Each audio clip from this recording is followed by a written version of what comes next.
നമസ്തേ. Indian രാഷ്ട്രീയ ചരിത്രത്തിൽ പുതിയൊരു അധ്യായം കൂടി കുറിക്കാനൊരുങ്ങുകയാണ് പ്രധാനമന്ത്രി നരേന്ദ്രമോദി. അത് സ്വതന്ത്ര ഇന്ത്യയുടെ ചരിത്രത്തിലെ ഏറ്റവും പുതിയ റെക്കോർഡ് സ്ഥാപിക്കാനാണ് പോകുന്നത്.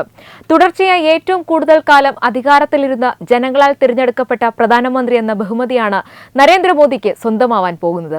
വരുന്ന ജൂൺ 10 ഇന്ത്യയുടെ പ്രഥമ പ്രധാനമന്ത്രി ജവഹർലാൽ നെഹ്റുവിന്റെ 6 പതിറ്റാണ്ടുകാലത്തെ റെക്കോർഡ് മറികടന്നാണ് നരേന്ദ്രമോദി ചരിത്ര താളുകളിൽ സ്ഥാനം പിടിക്കുക. 2014 മെയ് 26 ആദ്യമായി പ്രധാനമന്ത്രിയായി സത്യപ്രതിജ്ഞ ചെയ്ത മോദി ഈ ജൂൺ 10 അധികാരത്തിൽ 4399 ദിവസങ്ങൾ പൂർത്തിയാക്കും. ഇന്ത്യയിലെ ആദ്യ പൊതു തിരഞ്ഞെടുപ്പിന് ശേഷം 1952 മെയ് 13 സത്യപ്രതിജ്ഞ ചെയ്ത് 1964 മെയ് 27 അന്തരിക്കുന്നതുവരെ 4398 ദിവസങ്ങൾ തുടർച്ചയായി അധികാരത്തിലിരുന്ന നെഹ്റുവിന്റെ റെക്കോർഡാണ് ഇതോടെ പഴങ്കഥയാകുന്നത്. ഭാരതത്തിന്റെ രാഷ്ട്രീയ ചരിത്രത്തിൽ ഏറെ പ്രാധാന്യമുള്ള സംഭവമായാണ് ഈ നേട്ടം വിലയിരുത്തപ്പെടുന്നത്. കാരണം സ്വാതന്ത്ര്യാനന്തര ഇന്ത്യയുടെ രാഷ്ട്രീയ സംവിധാനത്തെ രൂപപ്പെടുത്തുന്നതിൽ നിർണായക പങ്കുവഹിച്ച ജവഹർലാൽ നെഹ്റുവിന്റെ പേരിലാണ് ഇതുവരെ ഈ റെക്കോർഡ് നിലനിന്നിരുന്നത്. അതാണ് ഇപ്പോൾ നരേന്ദ്രമോദി മറികടക്കാൻ പോകുന്നത്. നെഹ്റുവിന്റെ കാലത്തു നിന്നും രാജ്യം കൈവരിച്ച വമ്പിച്ച മാറ്റങ്ങളുടെ പശ്ചാത്തലത്തിലാണ് ഈ റെക്കോർഡ് നേട്ടം. തുടർച്ചയായി 2 തവണ പൂർണ്ണ ഭൂരിപക്ഷത്തോടെ ഭരണം പൂർത്തിയാക്കുന്ന ആദ്യ കോൺഗ്രസ് ഇതര പ്രധാനമന്ത്രി കൂടിയാണ് നരേന്ദ്രമോദി. കൂടാതെ നെഹ്റുവിന് ശേഷം തുടർച്ചയായി 3-ാം തവണയും അധികാരത്തിലെത്തുന്ന ഭരണാധികാരി എന്ന റെക്കോർഡും നരേന്ദ്രമോദി സ്വന്തമാക്കിയിരുന്നു. 2014 മെയ് 26 നരേന്ദ്രമോദി ഭാരതത്തിന്റെ പ്രധാനമന്ത്രിയായി സത്യപ്രതിജ്ഞ ചെയ്തത്. അന്നത്തെ പൊതു തെരഞ്ഞെടുപ്പിൽ BJP ഒറ്റയ്ക്ക് വ്യക്തമായ ഭൂരിപക്ഷം നേടിയിരുന്നു. 3 ദശാബ്ദങ്ങൾക്കു ശേഷമാണ് ഒരു പാർട്ടി ലോക്സഭയിൽ സ്വന്തം നിലയിൽ പൂർണ്ണ ഭൂരിപക്ഷം നേടിയത്. ഗുജറാത്ത് മുഖ്യമന്ത്രിയായി പ്രവർത്തിച്ചിരുന്ന അദ്ദേഹം ദേശീയ രാഷ്ട്രീയത്തിലേക്ക് എത്തിയപ്പോൾ വികസനം, ഭരണപരിഷ്കാരം, അഴിമതി വിരുദ്ധ നിലപാട് എന്നിവ മുൻനിർത്തിയായിരുന്നു അദ്ദേഹത്തിന്റെ പ്രചാരണം. 2014 വിജയത്തിന് ശേഷം 2019 2024 നടന്ന ലോക്സഭാ തെരഞ്ഞെടുപ്പുകളിലും നരേന്ദ്രമോദിയുടെ നേതൃത്വത്തിലുള്ള NDA സർക്കാർ വീണ്ടും അധികാരത്തിലെത്തി. ഇതോടെയാണ് തുടർച്ചയായി 3 തവണ പ്രധാനമന്ത്രിയാകുന്ന അപൂർവ നേട്ടവും മോദി സ്വന്തമാക്കിയത്. നരേന്ദ്രമോദിയുടെ രാഷ്ട്രീയ ജീവിതത്തിലെ മറ്റൊരു സുപ്രധാന അധ്യായമാണിത്.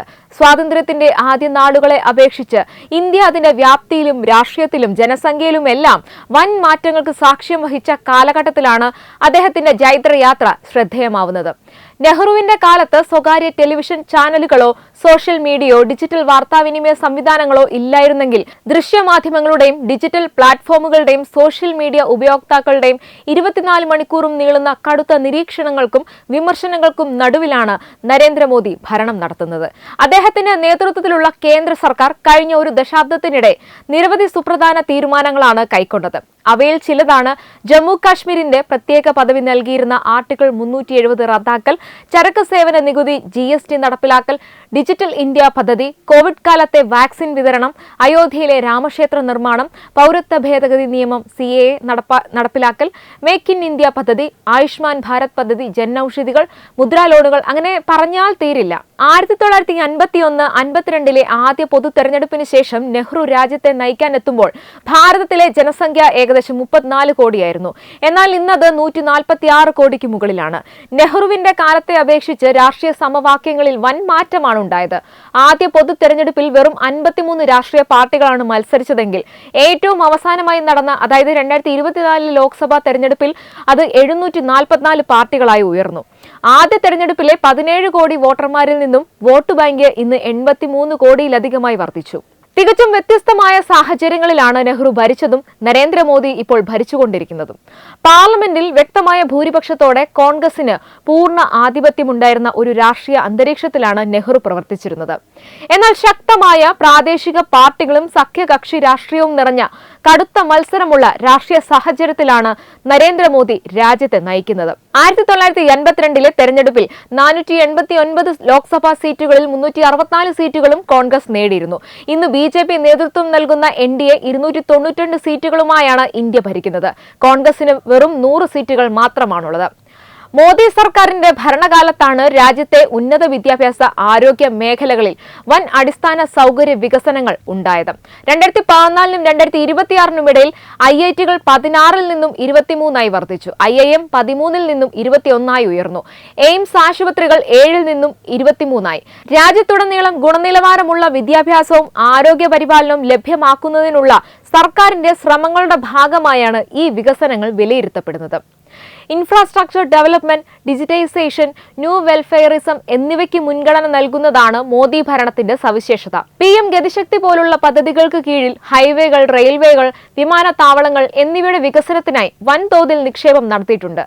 മേക്ക് ഇൻ ഇന്ത്യ പദ്ധതി വിദേശ നിക്ഷേപം വർദ്ധിപ്പിക്കുന്നതിലും ഇന്ത്യയെ ഒരു ആഗോള സാങ്കേതിക നിർമ്മാണ ഹബ്ബായി മാറ്റി. ഇതെല്ലാം അദ്ദേഹത്തിന്റെ ഭരണകാലത്തെ വളരെ മികച്ച നേട്ടങ്ങളാണ്. PM ആവാസ് യോജന, സ്വച്ഛ് ഭാരത് പദ്ധതി, ഉജ്ജ്വല യോജന എന്നിവയുടെ വിതരണം ഈ ഭരണകാലത്താണ് വൻതോതിൽ വ്യാപിപ്പിച്ചത്. ജൻധൻ യോജനയിലൂടെ ബാങ്ക് അക്കൗണ്ടുകൾ വൻതോതിൽ ആരംഭിക്കാൻ കഴിഞ്ഞത് ബാങ്കിംഗ് സൗകര്യങ്ങൾ ലഭ്യമല്ലാതിരുന്ന ദശലക്ഷക്കണക്കിന് ജനങ്ങളെ രാജ്യത്തിന്റെ ഔദ്യോഗിക സാമ്പത്തിക വ്യവസ്ഥയുടെ ഭാഗമാക്കാൻ സഹായിച്ചു. ഉന്നത ഉദ്യോഗസ്ഥർക്കും മന്ത്രാലയങ്ങൾക്കുമായി പ്രകടനത്തെ അടിസ്ഥാനമാക്കിയുള്ള കർശനമായ സ്കോർ കാർഡുകൾ സർക്കാർ നടപ്പിലാക്കിയിട്ടുണ്ട്. ഇത് ചുവപ്പ് നാടയം, ഭരണപരമായ വൈകല്യങ്ങളും ഇല്ലാതാക്കാനും ഡിജിറ്റൽ പരാതി പരിഹാര സംവിധാനങ്ങൾ വേഗത്തിലാക്കാനും സഹായിക്കുന്നു. 2047ഓടെ ഇന്ത്യയെ ഒരു വികസിത രാജ്യമാക്കി മാറ്റുക എന്ന ദീർഘകാല ലക്ഷ്യത്തിൽ അധിഷ്ഠിതമായാണ് മോദി സർക്കാർ പ്രവർത്തിക്കുന്നത്. ഗുജറാത്ത് മുഖ്യമന്ത്രിയായും രാജ്യത്തിന്റെ പ്രധാനമന്ത്രിയായുമുള്ള സംയുക്ത സേവന കാലാവധി 8930 ദിവസങ്ങൾ ഈ വർഷം ആദ്യം പിന്നിട്ടതോടെ ഇന്ത്യയിൽ ഏറ്റവും കൂടുതൽ കാലം തിരഞ്ഞെടുക്കപ്പെട്ട ഭരണത്തലവനായി നരേന്ദ്രമോദി മാറിയിരുന്നു. കഴിഞ്ഞ വർഷം, അതായത് 2025 ജൂലൈ 25-ന് മുൻ പ്രധാനമന്ത്രി ഇന്ദിരാഗാന്ധിയുടെ ഏറ്റവും ദൈർഘ്യമേറിയ തുടർച്ചയായ ഭരണകാലയളവിനെ മോദി മറികടന്നിരുന്നു. 1966 ജനുവരി 24 മുതൽ 1977 മാർച്ച് 24 വരെ നീണ്ടുനിന്ന ഇന്ദിരാഗാന്ധിയുടെ ആദ്യ ഭരണകാലം 4077 ദിവസങ്ങളായിരുന്നു. ഇന്ന് നരേന്ദ്രമോദി ഒരു ഇന്ത്യൻ നേതാവ് മാത്രമല്ല, ഇന്ന് ആഗോള രാഷ്ട്രീയത്തിൽ ഏറ്റവും കൂടുതൽ സ്വാധീനമുള്ള ലോക നേതാക്കളിൽ ഒരാളായി മാറിയിരിക്കുന്നു. 2014-ൽ പ്രധാനമന്ത്രിയായി അധികാരമേറ്റപ്പോൾ നരേന്ദ്രമോദിയുടെ പ്രധാന വെല്ലുവിളി ഇന്ത്യയുടെ സമ്പദ് വ്യവസ്ഥയെയും ഭരണ സംവിധാനത്തെയും ശക്തിപ്പെടുത്തുക എന്നതായിരുന്നു. എന്നാൽ ഒരു ദശാബ്ദത്തിനു ശേഷം അദ്ദേഹം ഇന്ത്യയുടെ ആഭ്യന്തര രാഷ്ട്രീയത്തിലെ ശക്തനായ നേതാവ് മാത്രമല്ല, അന്താരാഷ്ട്ര രാഷ്ട്രീയത്തിലെ നിർണായക ശബ്ദങ്ങളിൽ ഒന്നായി മാറിയിരിക്കുകയാണ്.